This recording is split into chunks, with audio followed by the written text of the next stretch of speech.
Pressure rises when you have a shouting match with somebody, when you are giving a speech and you're stressed about it, when you're interviewing for a new job. Your blood pressure also varies during the day. It is usually lower when you are getting rest or asleep. So I'm giving you a lot of background information. High blood pressure or hypertension is when the force of the blood pushing on your blood vessel is too great.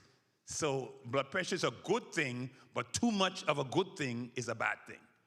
If your blood pressure is too high, it means your heart has to pump harder. The force of the blood flowing through your blood vessels is too high. This puts your arteries, the blood vessels that carry the blood, under greater pressure and strain. This can cause your arteries to thicken or harden and to become weaker. So these are the negative effects of blood pressure, high blood pressure. After a while, high blood pressure can damage your heart, your brain, your kidneys, your eyes. So that's why we don't play with it. It's serious. Having high blood pressure means your blood pressure is consistently elevated above the normal range. What high blood pressure is not. High blood pressure does not mean that you are super tense.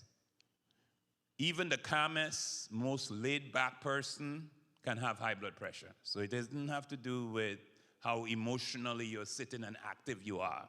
To know whether you have it or not, you need to have your blood pressure checked regularly, ideally as part of a regular checkup, but you can also use it at home now. There are home blood pressure kits that you can use. Our blood pressure readings can range from normal to severely elevated. Experiencing one reading that's high, that's elevated, does not mean you have hypertension. It's when you have readings that are consistently high is the problem. The challenge of high blood pressure. Having hypertension increases your risk for stroke, for heart attacks, for kidney disease, or more. It's a serious problem. In 2021, hypertension was the primary or contributing cause to nearly 700,000 deaths in America. So it affects a lot of people.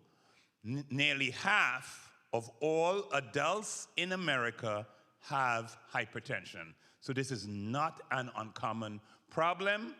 Only 1 in 4 with hypertension have it under control. So that's really a big problem. This is why it is so important, and this is the one topic I decided to talk about today. Almost half of adults with uncontrolled hypertension have stage 2 hypertension. That means their blood pressure is in the lowest level is stage 1, stage 2 is higher. The higher it is, the more at risk you are in terms of your health.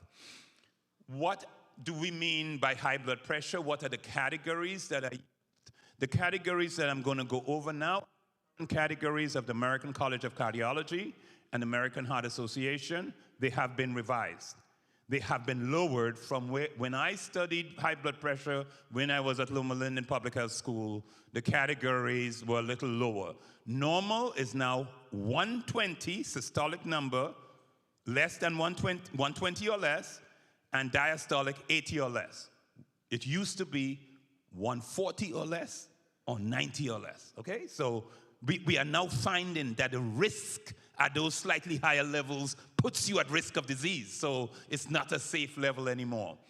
Elevated, 120 to 129 for the top number, higher than 80 for the second number, and hypertension, you have high blood pressure, hypertension, same thing, stage 1, 130 to 139 for the top number, or 80 to 89 for the bottom number. Stage 2 hypertension, your top number is 140 or more, bottom number is 90 or more.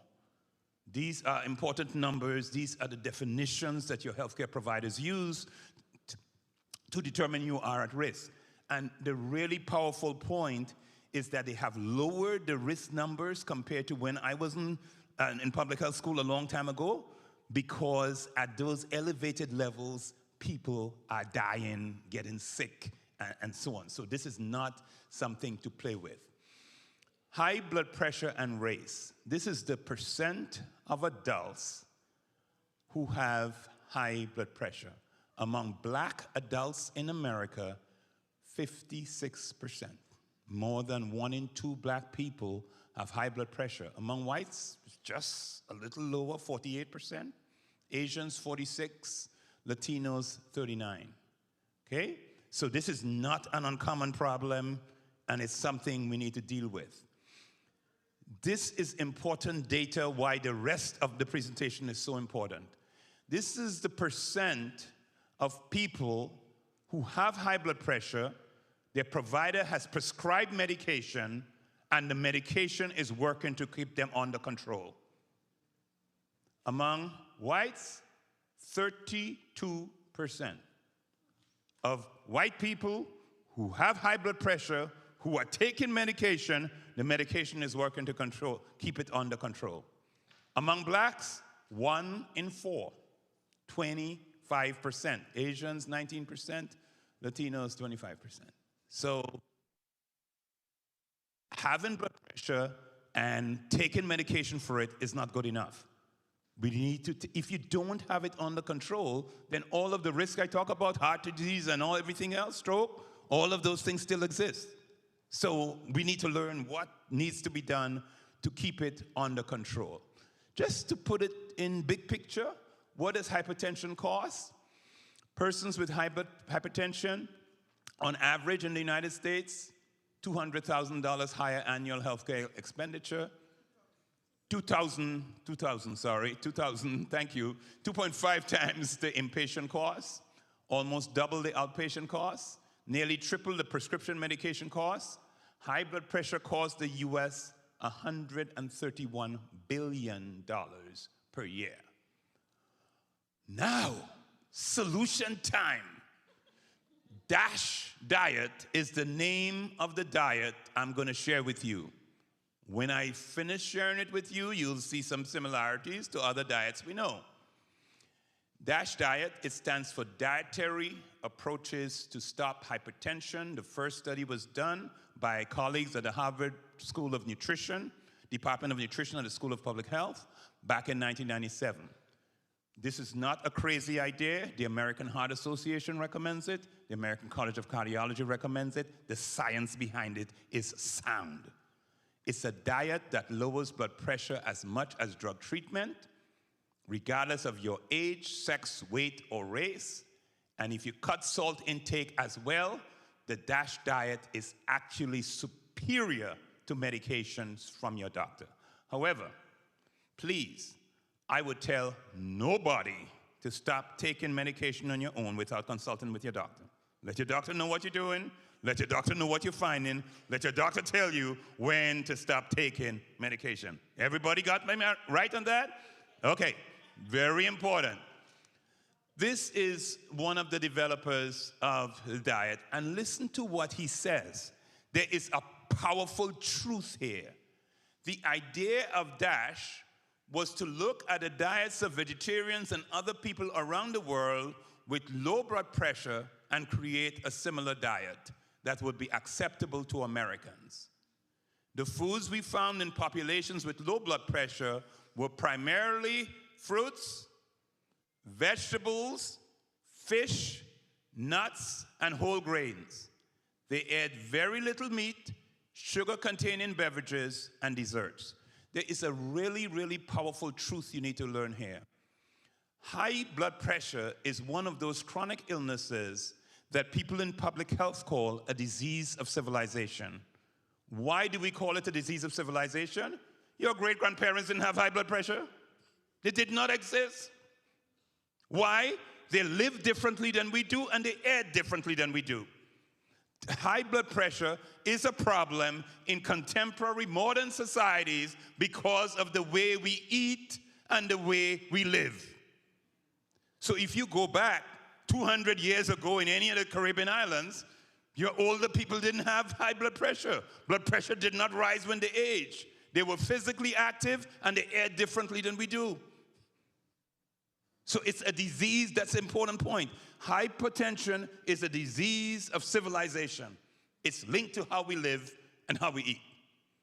All right, let's dig a little deeper and try to understand what is on the DASH diet? Whole grains? Note, I didn't say grains. I said whole. Does anybody know the? Talk to me, somebody. What's the difference between grains and whole grains? Processing, yes. So is white flour whole grains? If a bread is a little brown in the supermarket and it says wheat bread, is it whole grains? No. It's whole grains only if it says whole wheat. 100% whole wheat or 100% mixed grains, wheat and rye and other things. For example, vegetables, legumes, peas and beans, fruit, fish, low-fat dairy, limited fats and oils. I'm going to spend more time on fats and oils and what they do to our diet and what they do to increase in obesity and what they do to increase in our risk of hypertension. Few sweets, very little red meat, sugar-containing beverages, and desserts. But I'm going to break it down some more so that it's clear to everybody. Here is an example of the DASH and OmniHeart. That's a version of the DASH. What people could eat: 4 servings per day of grains. A slice of bread is a serving, half a cup of cereal, pasta, or rice.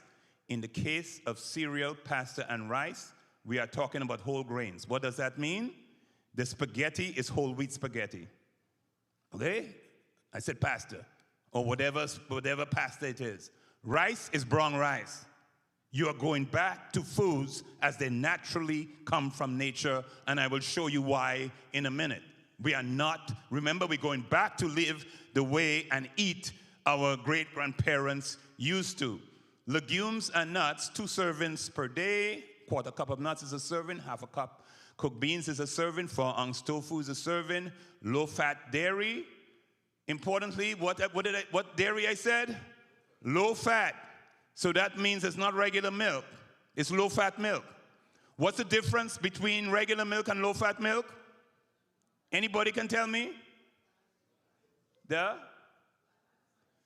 fat content. They have the same amount of protein. They have the same amount of calcium. The difference is how much fat. But do you know the difference it makes in calories?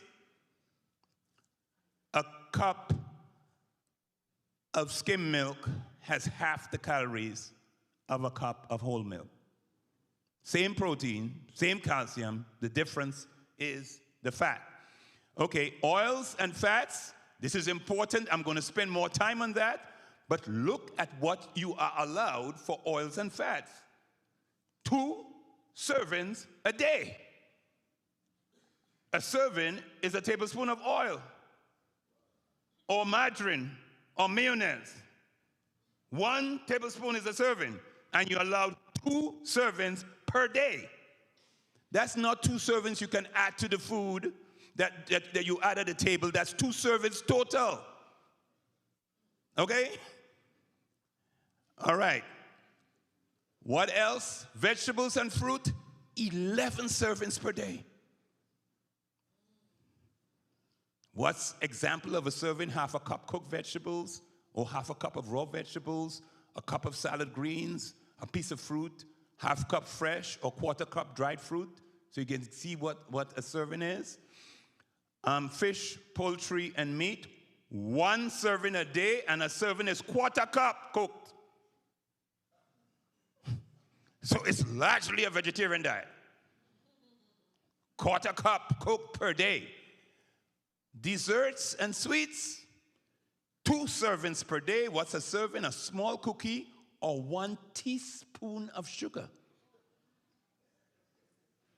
So the diet is eating heavily foods as they naturally come from nature. I'm going to unpack this more to give you examples so you see. Here is an example that shows you the pictures of 11 servings per day, shows you what counts as a serving. 4 servings of whole grains. You can see the examples of the whole grain pasta or whole wheat bread, or it looks like oats or some other grain in the middle. And you can see 11 servings of fruits and vegetables per day. Again, this is just repetitive. The beans, nuts, and seeds, 2 servings per day. And you can see what a serving is. Fish, poultry, 1 serving a day. Quarter pound cooked fish or poultry is a serving. You can see the fats and oils, very little, 2 tablespoons per day. Desserts and sweets, 2 servings per day. Okay? They show a wild card that, okay, you can kick every now and then, you can have a wild card. You can throw that in. This is an example of showing the difference of 15 points in the low sodium diet versus the high sodium control, of how much it drops in a short period of time. As a result, you can see these are big difference, 15-point difference in your blood pressure in 6 weeks just by the difference you make in the diet. This is actually showing you, for example, in 6 weeks, systolic down by 8 points for people, or for everybody. Stage 1 hypertension is down by 13 points. Pre-hypertension is reduced by 7 points. The diastolic, stage 1 hypertension reduced by 6 points. Cholesterol also goes down because you ain't eating that much animal foods. Remember, cholesterol is from animal products. And greater than 130, 20-point decline in cholesterol level. All right, let me explain. I want to give you more rationale for why this is so important. The importance of fruits and vegetables and the secret of the sodium-potassium ratio. Why does this diet work? And you need to understand the secret of the sodium-potassium ratio. In your body, there is a civil war at the level of the cell wall between sodium, salt, and potassium. When there's more salt in your body than potassium, what happens? The body retains water, pressure goes up. When there's more potassium than sodium, the body does not retain water, but pressure stays nice and low. So what do you need to be healthy? Have a diet that has more potassium than sodium. I want to tell you something about the brilliance of our Creator. Every food, as it naturally comes from nature, has more potassium than sodium. Every single plant food, more potassium than sodium. But every single plant food, as it's touched by man, sodium is increased and potassium reduced. So if we eat foods as they naturally come from nature, God created a diet to keep our blood pressure nice and low. And mankind touched it and changed it around. It's as simple as that. I'm going to give you more detail, but that is the picture. That's the big point. And I'll give you examples. Our bodies need a lot more potassium than sodium every day, and God has packaged every plant food that way. Fruits and vegetables, as naturally, I said this, from nature are high in potassium, low in sodium. The typical modern diet, the civilized diet we are accustomed to, is the exact opposite. Because what do food refiners do? Everything in a can is higher in sodium as it naturally comes from nature. Everything in a package has sodium added, and all of them have had potassium reduced. That's the problem. Refining our foods, food processing and preservation reduces potassium and adds sodium. That's true of all food processing. In their natural form, plant foods, this is how God made them, are low in sodium, high in potassium, more potassium than sodium. God has given us a diet to keep the sodium-potassium ratio that keeps us nice and our blood pressure nice and low. But once foods are changed, once you are not getting the food as it comes from nature, and I'm going to give you examples, sodium is increased, salt, potassium decreased, the sodium-potassium ratio reversed. That is the problem. I'm going to walk through several examples so you have a clear sense of this. Look at an apple. 152 milligrams of potassium, 1 of sodium, 150 to 1. Praise the Lord, blood pressure nice and low. Look at apple pie. Potassium reduced from 152 to 80, sodium from 1 milligram to 300. Complete reversal of the sodium-potassium ratio. You see the problem? Okay, let's look at cabbage. Naturally from nature, 233 milligrams of potassium, 20 of sodium, 12 to 1 ratio. Sauerkraut.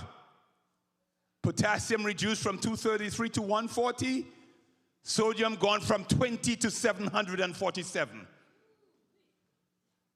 You see what is happening? And that's true of every food. I just have a few examples to show you. Take a look at cucumber. 160 milligrams of potassium, 6 of sodium, 27 to 1. That will keep your blood pressure nice and low. Dill pickles. Potassium gone from 160 to 200, but look at sodium, from 6 to 1,428. Hope you've seen the picture. It's the processing of food reverses the natural, healthy state. Good example for us. Cooked kidney beans, 340 milligrams of potassium, 3 of sodium, 110 to 1, praise the Lord, healthy for you. Kidney beans in a can. What did I say? Once it's processed. Kidney beans in a cask. Potassium gone from 340 to 264, sodium from 3 to 300. Everything in a can is higher in sodium. I'm not saying you can never eat anything in a can, but you need to realize you want to limit that because that's the problem in our diet. There are things you can do if you have to use something from a can. Rinse it off. Rinse it off the grime. You're going to get rid of some of the salt, not all of it. But that's one practical thing you can do. But you need to understand. I hope you're seeing the picture. The picture is not that complicated. And you can see why, with the processing of food, our diets have changed and why we have problems our great-grandparents never had. Another example. Fresh ground beef. 270 milligrams of potassium, 60 of sodium, potassium. McDonald's hamburger, potassium reduced from 270 to 142, sodium from 60 to 490. Again, you're seeing the same pattern, the picture. Anything processed is not as healthy. Here's a good example. Tuna in water. 487 potassium, 72 sodium. Okay? That's low salt tuna in water, sorry. Regular tuna in water, 487 potassium, same amount of potassium, but look at the sodium, 865. So it also makes the point that when you have the option, use the low salt and not the regular version if you have to use this can. Good. Okay? The examples here of food sources of potassium, basically it's your fruits, grains, nuts, vegetables tend to be high in it. It's really not that complicated. This is important. One of the things you need to do, I hope it's clear, to manage high blood pressure is to lower your sodium intake. And what this chart shows from the American Heart Association, where does sodium come from in our diet? 77%. Okay, let's step back. How much sodium in our diet comes from the salt we add when we're cooking? 5%. How much comes from the salt we add at a table? 6%. How much comes from naturally occurring salt in the food? 12%. Most of the salt in our diet is coming from processed and restaurant foods. So again, how we eat, where we get in the food, are we eating processed food is an important key. This is something they have created to help us. The Salty Six, the top contributors to sodium in Americans' diets, and they encourage you to find lower sodium versions of these foods. What are the Salty Six? Breads and rolls, cold cuts and cured meats, pizza, poultry, soup in the can, sandwiches. That's where most of the sodium is coming from. Yes, you could add French fries to that. Yes, yes, fits perfectly. But you're getting the picture. It's not that complicated, but there are clear principles that you need to keep in mind. Take-home lessons. Natural foods are changed from low sodium to higher in sodium when they are processed. Natural foods have more potassium than sodium. God made them so that the blood pressure would be nice and low. Food processing increases sodium. Food processing decreases potassium. Food processing reverses the healthy potassium to sodium ratio. Is that clear, everybody? All right, it's not that complicated. How to have a healthy potassium to sodium ratio? Eat more fresh. Underline fresh, I should capitalize fresh. Fruits and vegetables. Eat more fresh. Fresh is key. Eat frozen vegetables without added butter or sauce. If they have added butter or sauce, they have a lot of added salt to it also. Limit your use of canned goods. I don't say you could never use it, but realize that with canned foods, you are reversing the healthy ratio. Whenever possible, use canned vegetables that are low in sodium or have no salt added, so pay attention, read the labels. When you have to use canned vegetables or beans, I mentioned this, rinse them off to remove some of the sodium. Does not eliminate all, but it removes it. Is it clear, everybody? I hope it's clear. It's simple principles you have to learn to eat differently. Read food labels. Read labels to identify food products that are low in sodium. Look for foods with a 5% daily value or less for sodium. That's a good rule to follow, and that's on the small print. It's not big, it's not the advertising. A food product with a daily value of 20% or more is really high in sodium. Avoid any package that is that high. Fresh or frozen seafood, poultry, and meats typically have much less sodium than the processed options.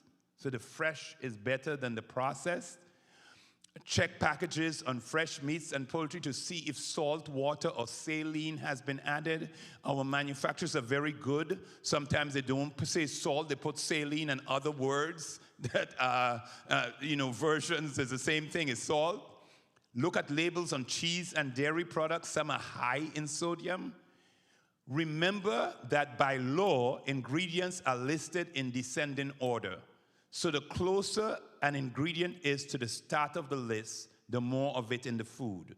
The closer the ingredient is at the end of the list, the less of it in the food. This is a really important chart. Hidden sources of sodium on labels. Food manufacturers are getting smart. People looking for sodium or looking for salt, so they put in a whole lot of other words. That is salt, but it is MSG, sodium nitrite, saline, rock salt, sea salt, sodium saccharin. You get a point. So here are words that are used to hide salt in the food that you need to be aware of, and you need to become a good consumer reading the labels. Don't look at the big print, okay? Read the labels legally. They have to list them in that order. Adding flavor without adding sodium. Creative use of seasonings can add flavor without adding salt. use of herbs, spices, salt-free seasoned blends, chopped vegetables like garlic, onions, peppers, lemon, and lime juice. Many of you know these are secrets you use in your cooking already, but this is now important as a life and death issue, protecting your health. This is the American Heart Association has created a sodium swap challenge, encourages people to be aware of the sodium intake and take a 3-week pledge where you will use lower sodium versions to the salty 6 items per week. Remember the salty 6, they created this as the 6 foods that provide. You can go online, the American Heart Association website. These are resources on there. This information is on there. You can easily find that gives you some tips that makes it fun, and you can try to implement some of these things. Bottom line, the importance of fruits and vegetables. There are other benefits of reducing salt and increasing potassium. Here is a study, national data for the United States, studied 12,000 people in the NHANES, that's the National Health and Nutrition Examination Survey. Higher sodium intake is associated with a 20% increase in death. A national sample of Americans. Higher potassium intake associated with lower mortality of 20%. A monotonic association between increasing the sodium-potassium ratio and the risk for all-cause mortality, cardiovascular mortality, ischemic heart disease mortality. Lower sodium ratio is a marker of higher intake of plant foods. So I'm just showing you, research is showing the general benefits. It's not just blood pressure, it's the general benefits of this healthy diet. Sodium-potassium ratio and mortality shows as the rate goes up, mortality, your death, your chances of dying higher. So eating foods the way God created them is a very good idea. Some key take-home points. Keys to reducing salt intake: eat fresh, read nutrition labels, pay attention to portion size. Whenever possible, choose salt-reduced or no salt added versions. Rely less on convenience food. All convenience foods, or almost all of them, have a whole lot of salt added. Avoid salt at the table as well. So some sensible things to think of that make a difference. Tips to lower sodium intake: season with other herbs and spices. These are ideas: lemon or lime juice, fresh garlic, herb, spice, etc. Eat out less often, because they're not doing what I'm showing you that needs to be done for your health. Food, your restaurants are not doing that. Okay, you have to eat out, be assertive. Request salt not be added. Order sauces and dressing on the side. Those are some tricks that reduces your intake. Limit salted snacks. That includes chips, crackers, popcorn, nuts. Buy the unsalted version of the nuts. Use low-fat or no-fat options whenever possible. Limit processed meats, very high in sodium. Use small amounts of condiments.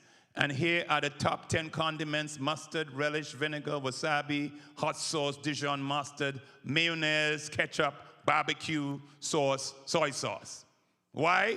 All of these giving you a big dose of sodium. And that's what you need to avoid. I hope the message coming through clearly of what exactly it is we need to do. Let me elaborate a little bit on the importance of fruits and vegetables. I'm talking about hypertension, but there are bigger benefits here. And the United States government has been recommending for some time, for America's health, Americans need to eat more fruits and vegetables. People with diets rich in fruits and vegetables have lower risk of getting cancer, lung cancer, mouth cancer, pharynx, esophagus, stomach, colon, rectum, breast, larynx, bladder. 1 in 3 cancer deaths are related to dietary factors. Diet low in fat, with 5 or more servings of fruits and vegetables a day is what's key. I'm going to update that. This is from the National Cancer Institute. This is a federal government agency, part of the NIH, that looks at cancer risk in the American population and making recommendations. Diet can reduce getting cancer and dying from cancer. Did you know that? Yes. Diets rich in what are called cruciferous vegetables, broccoli, cauliflower, or lycopene-rich foods like tomato sauce and tomato paste may reduce the risk of some cancers like prostate cancer. Okay, this is all from the federal government, National Cancer Institute. Research finds that fruits and vegetables are able to help fight disease and protect health. Vitamin A, vitamin C, fiber, thousands of phytochemicals in fruits, all the nice little colors that God has put there, all of these are cancer-fighting agents. While the exact mechanism for some of the phytochemicals is being studied, one thing is clear. Eating a diet with a variety of different colors of fruits and vegetables, the green, the red, the yellow, the orange, blue, purple, white, all contains a unique array of disease-fighting phytochemicals that work together with vitamins and minerals to protect your health. That's from the National Cancer Institute. Okay? This is evidence-based, even though we don't understand all of the mechanisms. Here are examples of phytochemicals: carotenoids from red and yellow, orange fruits, lycopene in tomato food, lutein, flavonoids, okay? All of these, God has packaged the foods from nature with disease-fighting properties, and when we eat a bunch of refined foods, we lose that.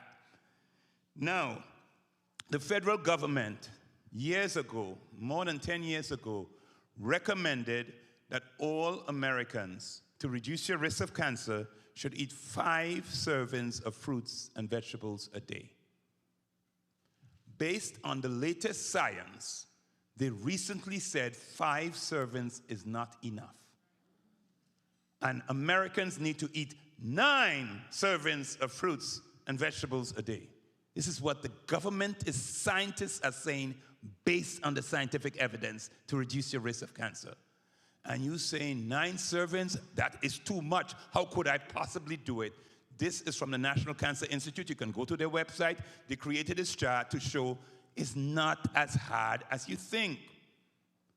3/4 cup of orange juice counts as 1 serving. A medium banana is 1 serving. 2 cups of salad is 2 servings. 1 apple, medium size, is a serving. You have some spinach, half a cup, that's 2 servings. You can have some potato, you see what they're showing you? Counts as 1 serving. Then you can have some fresh fruit. So they're showing 9 servings is not as impossibly difficult to do as many people think. And so Americans have trouble counting the 9 servings. So the government has come up with a strategy. You don't have to count no more. Every time you sit down to eat, half your plate should be fruit and vegetables. If you do that, you get the 9 servings. Just look at your plate. Is half of your plate fruits and vegetables? That's what they're saying. Drastically reduce the visible fats, cut back on salt, limit added sugar. These principles will get you there. And to help make it plain, they have created a picture. ChooseMyPlate.gov. Half your plate, fruits and vegetables, every time you sit down to eat. This is going to help blood pressure. It's helping cancer. It's helping other things. That's why I told you learn that the recommendations being made are consistent with a lot that Adventists have known for 100+ years. This is from the government, half your plate. This is from my faculty colleagues at the Harvard School of Public Health. Note, the government plate says you need to eat half the plate they show grains, fruits, vegetables, and protein. The nutritionist at the School of Public Health said, no, you don't want grains, you want whole grains. You don't want protein, you want healthy protein. Okay? So they have made some suggestions. And it's one way to do it. Here is an example from my vegetarian plate. This is the Adventist Health Ministries have come up with their version of the same plate. Okay? But all of them are same big message, half your plate, fruits and vegetables. Managing blood pressure and improving your health. One of the things you need to do is tackle. I've talked about important things already, but there's another big one I have to talk about. One of the biggest nutrition problems in our modern societies. We consume too much fat. The body is more effective storing dietary fat than in converting stored fat into energy. What many people don't realize, a gram of fat has twice as much calories as a gram of protein or a gram of carbohydrate.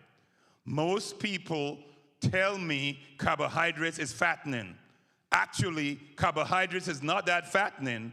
What's fattening is the fat we put on carbohydrates. I'm going to give you some examples in a minute. Foods high in fat provide the least satiety value. That means they don't make us feel full. It takes more of them. It makes it easy for us to overeat. Fast foods are a major source of dietary fat in the American diet. Folks, maybe you might want to take a picture of this when I'm finished with this chart because it's powerful. What I'm showing you is the impact fat has on our diet. And much of the fat is the added fat. So here is a nice plate of food, a salad, lettuce, tomato salad, a slice of bread, a cup of beans, an entree, a baked potato, skim milk, an apple. That's a pretty good meal, 590 calories. But that's not how we eat it. Let's add fat. We add 1 tablespoon of salad dressing.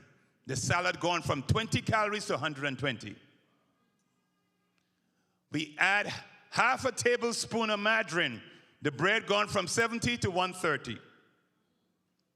We add some margarine to the beans, half a tablespoon. It's gone from 100 to 160. The entree, we had to have some gravy. It's gone from 150 to 250. Baked potato, we need to add margarine or sour cream or something with it. It's gone from 100 to 60, 160. Skim milk, well, we prefer whole milk. It's gone from 80 to 160. An apple, why can't I have a slice of apple pie? Gone from 70 to 350. Can you please take a picture of this? You see where the problem is? It's not the food, it's what we add into the food. We've gone from 590 calories to 1,330, more than double them. All we did was add fat. And that's why we say, from a nutritional point of view, a lot of the fat in our diet are hidden sources because we don't think of doing, we just, making the meal nice, making it unhealthy. I hope you're seeing where the problems lie. 590 to 1,330, just the addition of fat. Summary, keys to lowering blood pressure. Good nutrition, low salt. So these are the principles. These are the take-home messages. High potassium, low fat. That's the key. Regular exercise reduces peripheral resistance, so we want a balanced lifestyle. Adding exercise to it. But even without the exercise, the benefits that they showed that you can get there within 6 weeks is even without exercise. Losing weight, reducing the fat in the diet so we lose weight, that lowers blood pressure. If you lose weight, your blood pressure goes down. Avoid smoking. Estrogen found in some birth control pills can raise blood pressure. Avoid alcohol. Managing stress. Getting our rest. Getting our sleep. Getting our exercise. We are living in a society that is becoming sleep deprived. And when we are sleep deprived, the next day we eat more junk food. There's studies that show that. So managing stress. Medications that do not cure hypertension, but don't stop taking them without consulting your doctor. I want to talk, I've shared a lot of information. I want to share with you an opportunity for ministry. What if Adventist churches took this message? This is our health message. Okay? This is our health message. And what if we did outreach to the community? 1 in 2 adults in America have high blood pressure. We can develop programs and outreach to the community to help people understand the information I've shared with you today. I want to give you an example of a study, randomized controlled trial, highest quality scientific evidence, done in 1978. But the big picture of this is, and this is a question asked by the World Health Organization, what do we accomplish if all we do is treat illness and send people back to live in the same conditions that made them sick in the first place? Okay? And here is the suggestion. Professor Len Syme, University of California, Berkeley, 1978 publication. He took 244 poor patients, all of them low income, 80% of them black, and he randomly assigned them by the flip of a coin to 3 conditions. One group got routine care, go to your doctor, get your blood pressure medication, go home. The second group, you go to your doctor, get your blood pressure medication. In addition to that, you go to a class and have somebody like me give you a pep talk for 10 weeks, 12 weeks. Health professional tells you about blood pressure, why it's important, what you need to do. And look at the third group, outreach intervention. You went to your doctor, you get your medication. What they did, and we can do this, my brothers and sisters, they took local people from the community, give them 1 month of training, talk to them a little bit about blood pressure so they understood the basics. But what else they did, they helped them to identify all the resources that existed in the local community to help people with problems they face. You're looking for a job, where can you go? You have trouble with your children, where can you go and find help? And those people, lay people, they're not professionals. They made home visits. They sat down in the home with the people. They talked about their lives. And they didn't create new resources. They just referred them to resources that already existed. This is where you can go to get help with this. This is where you can go to get help with that. Look at what the study found. After 7 months, patients in the outreach group were more likely to have their blood pressure controlled than patients in the other 2 groups. Number 1.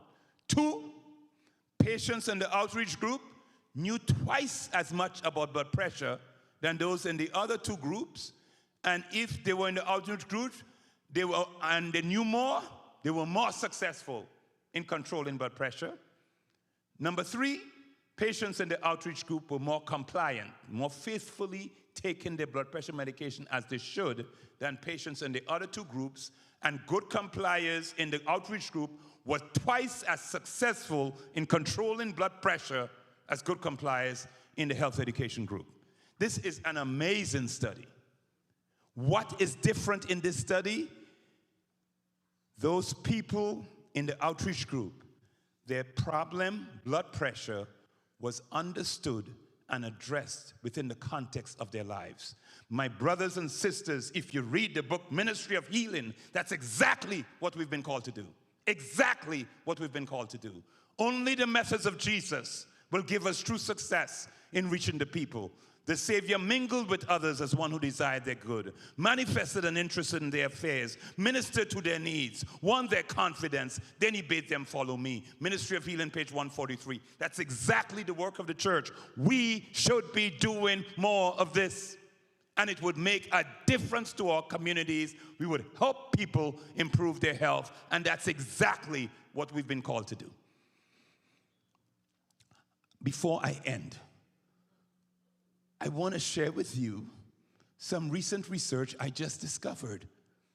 This DASH diet that has been shown for a couple decades now to reduce high blood pressure more effectively than hypertensive medications if you add low salt. There is new research showing that DASH diet reduces the risk of Alzheimer's disease and mild cognitive impairment.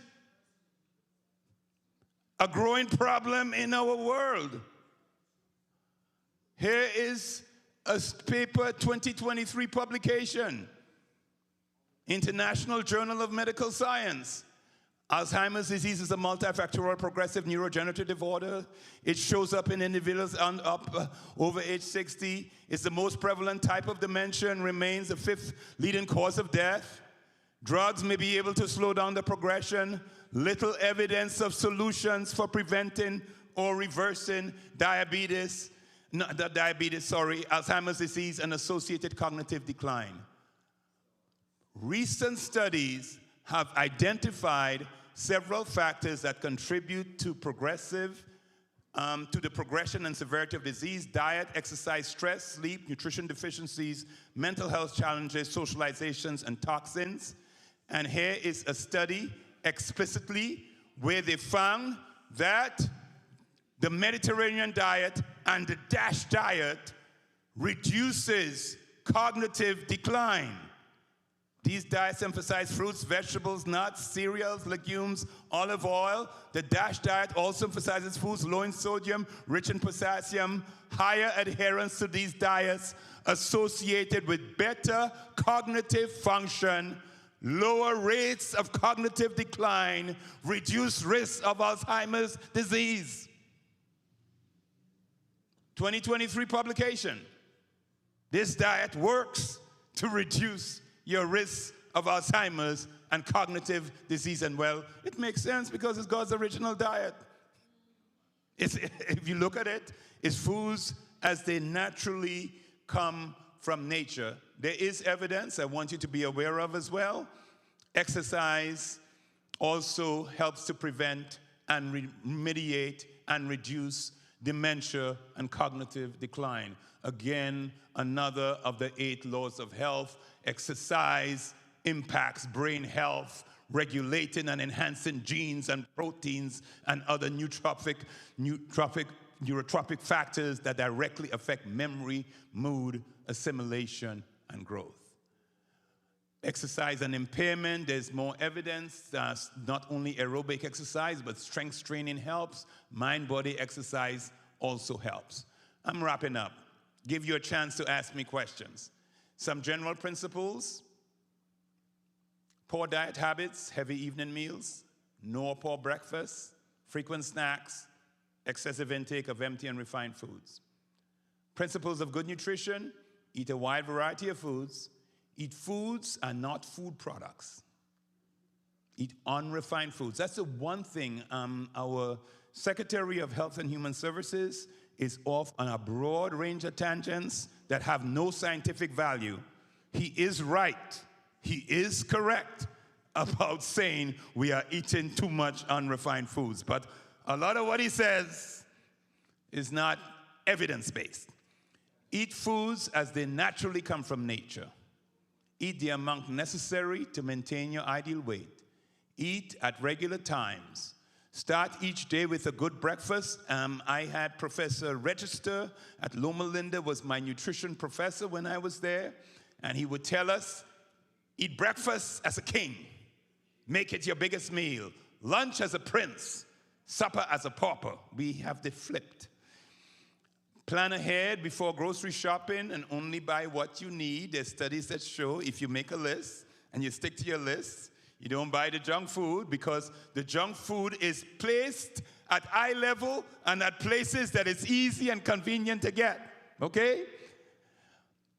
Remember, the more sugar, fat, or salt in the food, the more money is spent on advertising it on TV.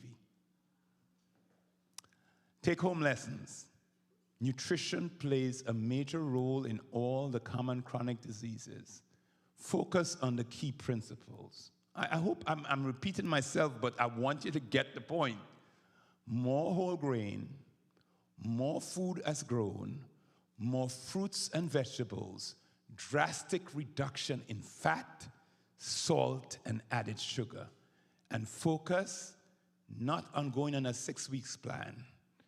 Focus on making changes you can live with for the rest of your life. Improving your blood pressure and your health. New research points to old truths. The basic ideas I have presented here, the Adventist Church has known this as our health message for 100 years. My brothers and sisters, what science is saying to us, believe in the Lord your God, so shall you be established. Believe his prophets, so shall you prosper. Maybe we can get the lights and see if there are any people with a few questions for me. Yes. I can see a hand, barely, yes.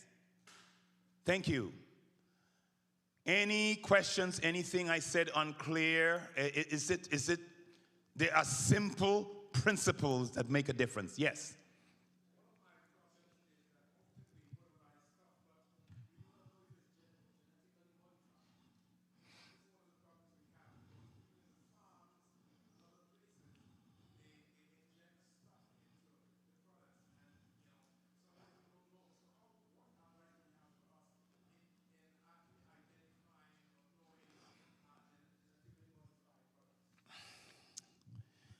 It's a good question.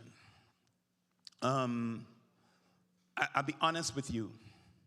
Genetic modification is not the biggest problem we face. Of all the things I've taught this afternoon, it's not the biggest problem. So I would say someone who focuses only on genetic modification is majoring in minors. I'm not saying it's unimportant. I'm not saying it has no consequences. But it's not the biggest issue. So is it a factor out there? Yes. There is no necessary requirement that food manufacturers have to disclose that to us. So we are limited, but honestly, if you were to ask me of how big a problem I think it is of all the things we need to worry about nutrition, I would say it's 5%. It's at the margins. I'm not saying it's not relevant. It's a good question, but it is not the big issues. What I've talked about are the big issues. Other questions or comments? Yes.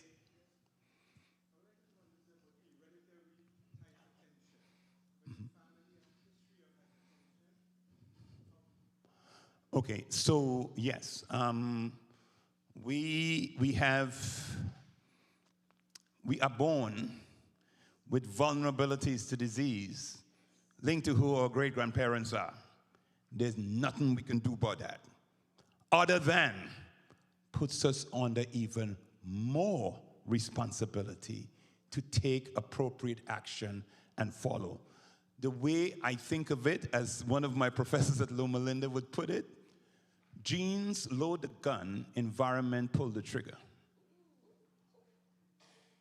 And that's the way to think of it. I may have vulnerabilities to all kinds of diseases linked to my great-grandparents and their habits and their lifestyle and what they have given me. But environment pulls the trigger. So even with a genetic vulnerability, we can minimize harm by the choices we make. So there's nothing, well, I shouldn't say nothing. There is very limited things we can do to alter our genetic inheritance. But there's a lot we can do to reduce our risk of disease. So that's what I would encourage you to do. Another question. I have a follow-up question. might be related to the genetic factor. The role of the liver in the production of cholesterol. Is there something you would like to highlight? Yes, eat that? less Because cholesterol. there are many people. Eat less cholesterol. We don't have cholesterol is the packaging of every plant cell. Yes. Every animal cell, sorry. We get cholesterol from animal products. So high diet in cholesterol is not good for us. So let's go to a low cholesterol diet. It's as simple as that. I think you are right that there are complications, some of which we don't even fully understand, in terms of factors that bring up risk. But folks, what am I trying to say? 90% of the risk is in our control.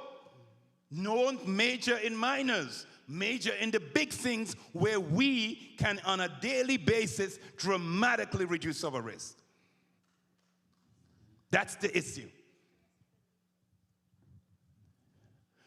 What's that? Oh, my wife is just making the point that cholesterol comes only from animal products. There's no cholesterol from plant foods, only from animal products. So again, the more we stick to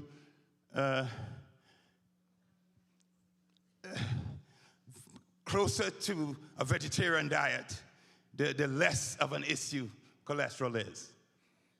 Yes? Yes, looking at salt. We have Celtic, we have pink salt, we have black salt. Is there a difference in the use of salt? They're all is sodium. They're all sodium? Yes. The sodium is the same sodium. Some of them have this flavor, that flavor is sodium.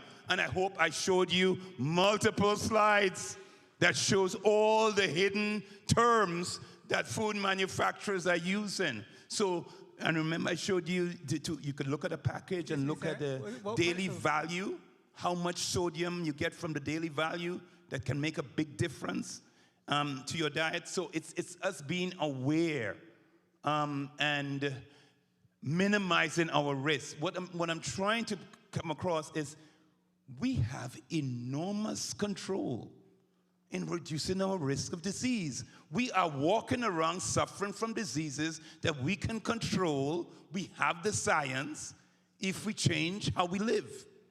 So there are enormous opportunities for us to make a difference. Yes? What about pretzels? Again, what I would encourage you to do, he asked, what about pretzels? Don't just pick a topic. What I would assign you to do as a homework assignment, I'm a professor, I like to give homework assignments. So what I would assign you to do as a homework assignment, go to the store and read the label. All right. Look at how much salt, it's on the label. Look at how much salt it has.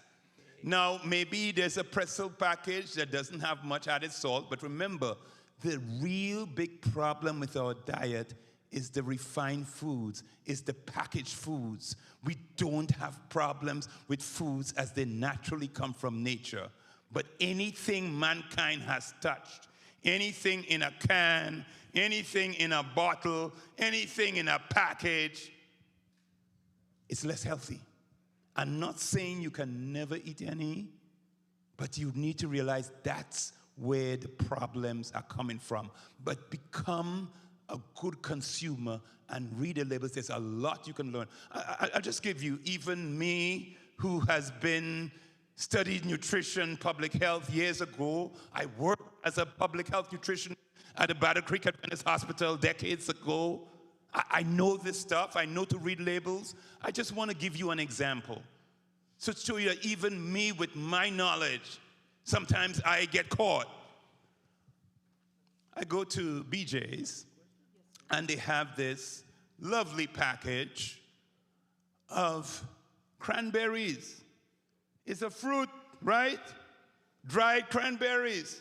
And I've been buying these big package of dried cranberries, enjoying it.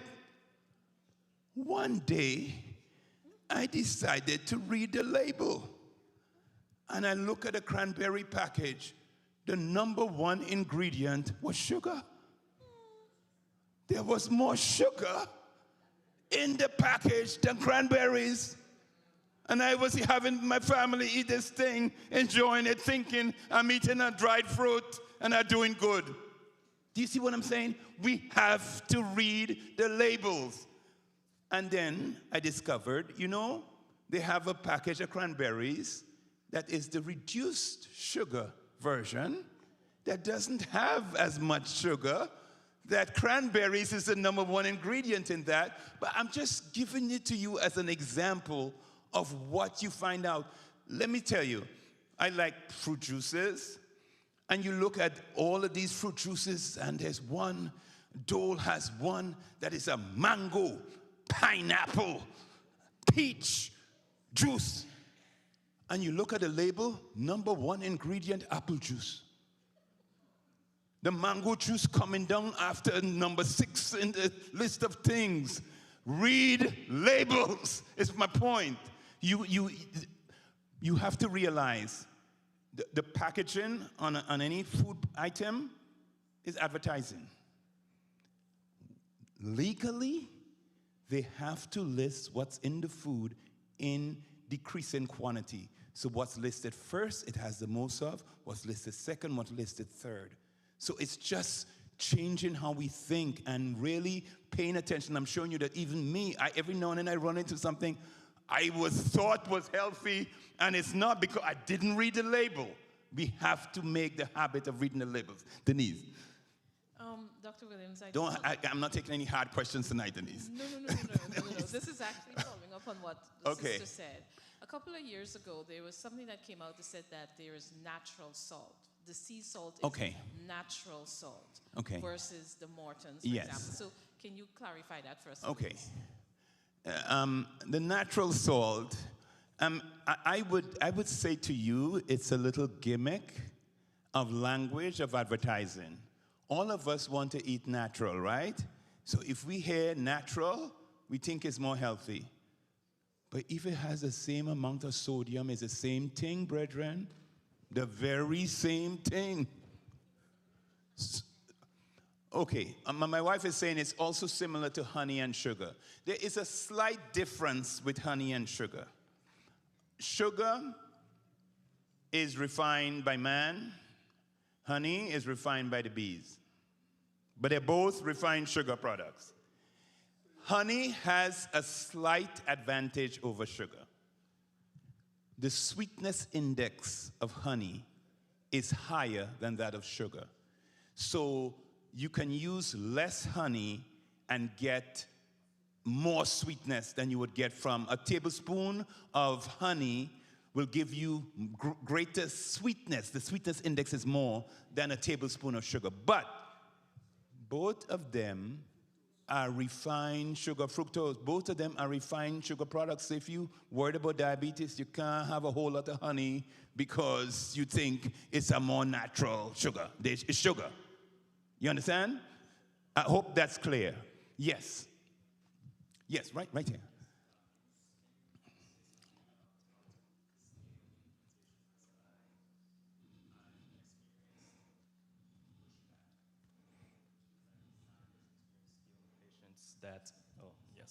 Okay, so I was wondering if you could mention something about how to scale these interventions, because lots of these things, they're all facts and irrefutable, but people can be daunted by how many things they need to change. So what can you say on that? This is a really good question.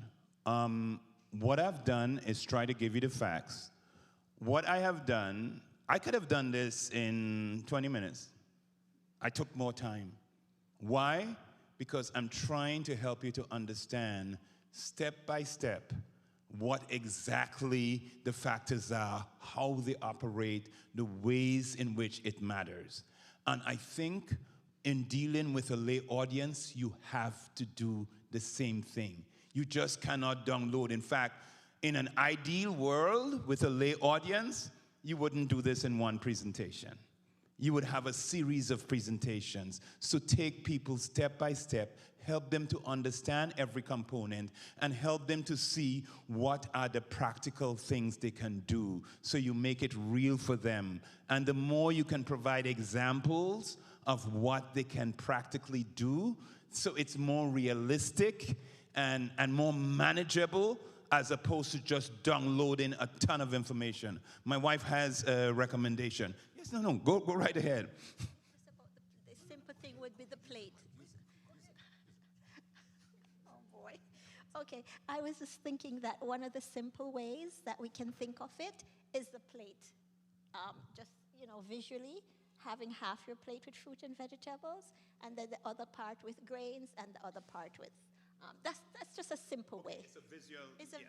at least works for me. Yes, a visual demonstration. But the point is, I don't think there's any one thing, but really being strategic and trying to break it down into small pieces and help them to understand step by step what are the things they can do. Help them to see things they can manage. So that if I were doing this with a local community group, this would not be a 1-hour presentation.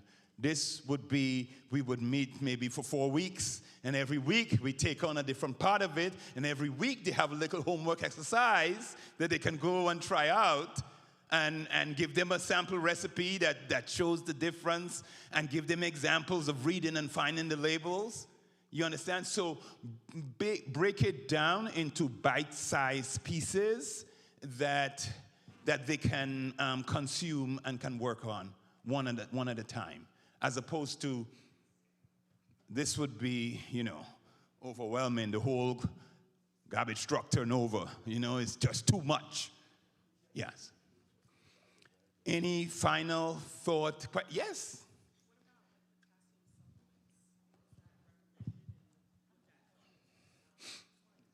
Okay, the question is, what about potassium supplements? What's that?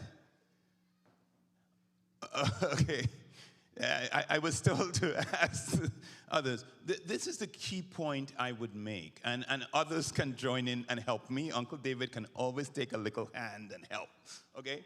But the key point I would make is I would not recommend potassium supplements as the solution. Because what does that mean? It means your diet is bad and you ain't changing it. You're trying to add some more potassium to solve the problem.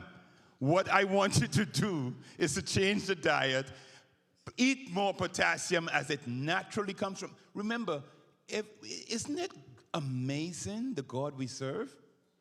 That virtually every food, as it naturally comes from nature, is set up to have our blood pressure nice and low.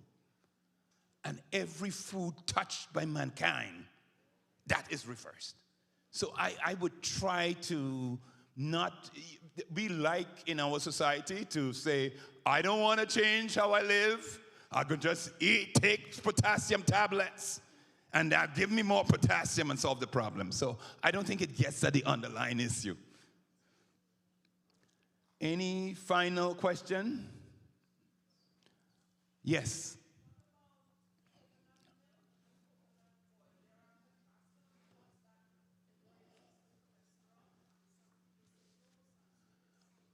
Okay, the question is, what about coconut oil and coconut milk?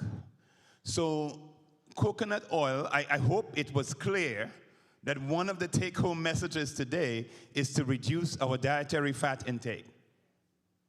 And whether it's corn oil or safflower oil or coconut oil, a tablespoon of oil has 100 calories of fat. Olive oil too. Now, olive oil has some slight advantages, but still, even olive oil needs to be used in moderation. So, bottom line is, we need to reduce our intake of oil because we are just, remember I showed you what happens to our problem in our diet. One of the biggest problems we have is we add fat to everything, and that's why we're getting a whole bunch of calories and a whole bunch of disease and a whole bunch of obesity. And I could just keep going on. So we need to reduce our fat intake. So if you want to use a limited amount of fat, and you prefer to use coconut oil instead of corn oil or safflower oil, that's fine. As long as you keep the amount of oil you use in moderation. Because remember, all of them, same amount of fat per tablespoon you're getting. Okay? So that is the important point to think about. There was another question. There's coconut oil, and you asked about something else. Which one? Coconut milk. I think coconut milk is a little different than the coconut oil. It is more water. You are taking the meat of the coconut and you are transforming it to use it in food. I think in moderation, that's fine. But I think the point that I hope everyone is getting is avoiding that additional processed foods that are the sources of challenge in our diet. And the reason why, the way to think of it, your great-grandparents did not have a problem with high blood pressure. Because just think of the foods they ate compared to what we eat in. They didn't eat a whole lot of packaged foods. They ate foods as they naturally came from nature, and they were physically active. They walked a lot more than we do. And so they didn't have these problems than we have. And so I hope we can stick with the big picture of the issues we need to follow. Be more physically active. Get the balance in our diet. Eat more foods as they naturally come from nature. Because think of it this way, God, let me put it this way. God wanted us to be happy. So he set us up to eat 3 meals a day. God could have made us to eat 1 meal a day. But he says 3. He wants us to be happy. Let's eat foods the more we can eat foods as they naturally come from nature, the healthier we will be in terms of reducing our risk from all the major chronic diseases that we suffer from in society. I think that's the big take-home message and take-home point. All right? Thank you.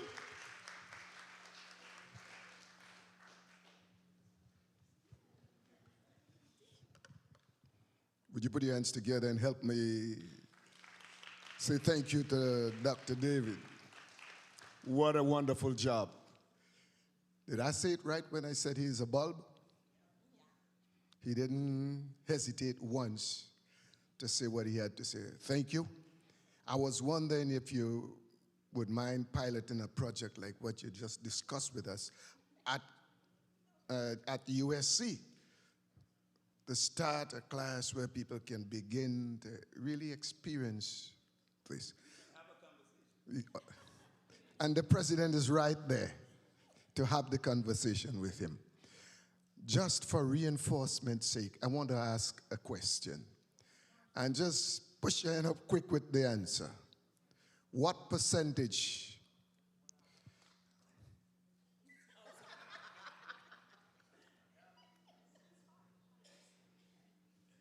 She already said 5. What percentage of cholesterol in dry coconut? Put your hand up quick with the answer. You see,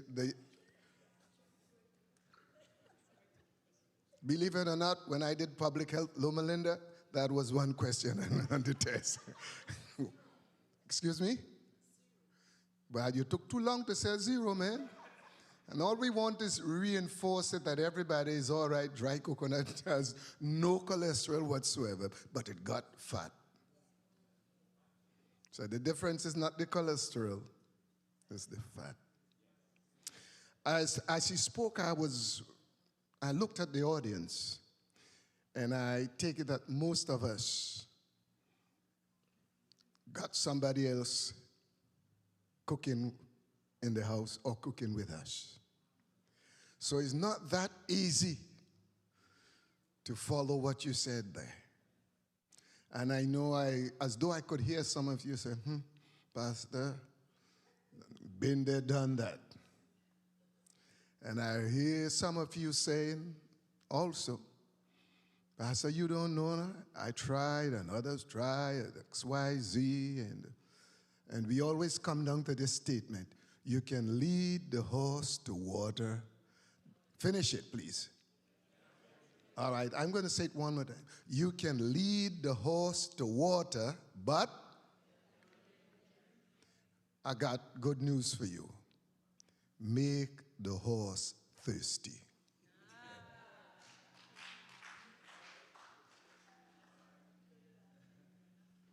See what that thirsty horse will do. So, for your own sake, maybe you might have to get yourself getting thirsty, and you would find yourself practicing a little more than what the doctor has said to us. I am waiting for my president that is going to come on, but before she comes, she said that I should give a closing thought. And I'm going to take the closing thought from Judges, the 6th chapter, and I think it's the verse 11 and verse 12. With Gideon. Gideon finds himself in a situation having to fight to survive against the Midianites, whom God used to discipline them. So the Midianites would come and rob them of what they work hard for. They plant their crops, they will reap it, and the Midianites would come and demand it from them. They wouldn't go and reap it for themselves. They wait until they reap it. So in Judges 6, it seemed as though Gideon was fed up of this nonsense. And he decided he was going to find a plan. So what he did, he decided to reap his wheat, not reap, but thresh his wheat, his grain, in the wine press. The place they were supposed to be pressing out wine, Gideon was threshing grain. I say this to say, I don't know, but if we are trying to follow this plan that has come to us here, we got some Midianites in our way that is going to do everything to blunt, to dent, to discourage, to deter us from accomplishing what we want to accomplish, a healthier living style. So I'm saying, regardless to what those Midianites might try to do in your life, you may have to do like Gideon, where you're supposed to be pressing wine, you might have to thresh your wheat just to save something. So ladies and gentlemen, be as innovative as Gideon was as you fight the Midianites while you try to lower or get rid of your high blood pressure. And now, having said that, it is my joy and pleasure to bring to the microphone to conclude the evening our president of our Alumni Association, Annette David. Put your hands together as she comes. And put it even some more for Dr. David Williams.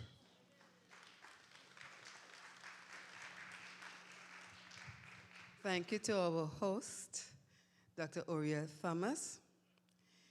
Weren't we blessed today? Weren't we blessed today? Amen. First, I would like to say thank you to Dr. Lewis and Pastor Tiffany and the members of the Hanson Place SDA Church. I would like to say thank you. To the AV team, you are amazing. Thank you. They were here, we were here, our public relations officer on Thursday evening, and they worked with us, and they were so patient. It took a lot of work, and I want to say thank you to the AV team. To the musicians, I want to say thank you to the choir.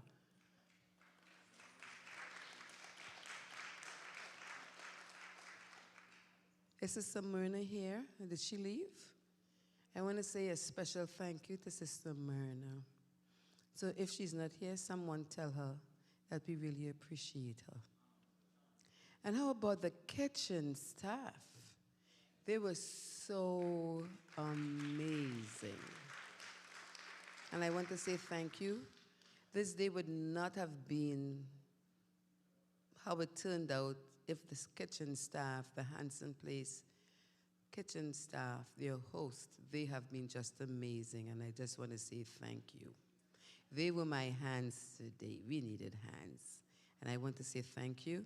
We really appreciate you. I would like to say thank you to Mrs. Williams, Dr. Williams. Thank you so much. You've made this day a great day. I haven't regretted my choice. And you brought something practical for this afternoon. I really appreciate that. Thank you. And to Dr. Colwick-Wilson and your wife, Delise, and daughters, we really appreciate you. I see we have an additional friend, and we really appreciate you. Thank you. Okay, and to all the members, we thank you for your support. So what I will say today, get on the bus. Get on the bus. We are going somewhere. We are going to the kingdom. So God continue to bless you.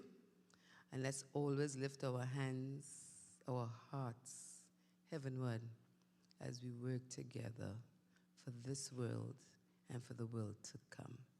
So do have a good evening. And we are looking forward to seeing you tomorrow evening at 6 p.m. at the Cultural Center, 150 South Portland Avenue. Thank you again. Appreciate you. Thanks.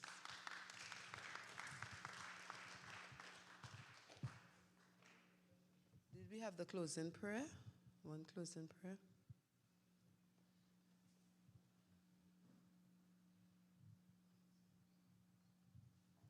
Let us stand as we pray. Thou God who hears and answers prayer, we've come to the end of a wonderful day. And now, Father, as we are about to go to a several place of abode, we place our hand in yours, and we pray that you give your angels charge of us to take us to a destination safely. Thank you, Lord, for all that we have experienced today, and thank you, Father, for what we have experienced will take us. May your Spirit rest and abide with us now as we go from this place. In Jesus' name, amen. Have a blessed evening, everyone. I would just like to say thank you to the people that live in my home, my family, my team. Thank you so much. Thank you. Amen.